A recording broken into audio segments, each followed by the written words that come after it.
সংখ্যা ছাপিয়ে দাপটে জয় তুলে নিল বাংলাদেশ। ফারাজ রাক্কামের ঝড়ের শেষ দিকে আশা জাগিয়েছিল জিম্বাবুয়ে, কিন্তু শেষ পর্যন্ত পারল না তারা।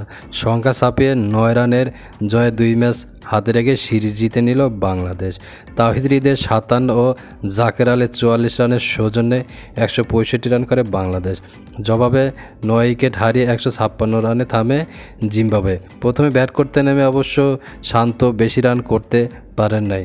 মাত্র ৪ বলে ৬ রান করেই আউট হয়ে যান নাজমুল হোসেন শান্ত এবং ওপেনিং ব্যাটসম্যান লিটন দাসও এই দিনে বেশি রান করতে পারেন নাই। ১৫ বলে ১২ রান করে আউট হয়ে যান লিটন দাস, যা দেখে খেপেছেন আমাদের পাপন দা। বিসিবি সভাপতি বলেন, ছাগল দিয়ে হাল চাষ নয়, প্রয়োজন তামিমের মতো ব্যাটসম্যান। হ্যাঁ দর্শক, তামিমকে আবার দলে ফেরাতে চাচ্ছে বিসিবি সভাপতি পাপন দা, কারণ ওপেনিং ব্যাটসম্যানের যে হাল অবস্থা, লিটন দাস ৩ ম্যাচেও ভালো পারফরমেন্স করতে পারেনি, যার কারণে তামিমকে চাচ্ছে দলে ফেরাতে। প্রিয় দর্শক, আপনারাও কি চান তামিম আবার টি-20তে ওপেনিংয়ে ব্যাটসম্যানে ফিরে আসুক?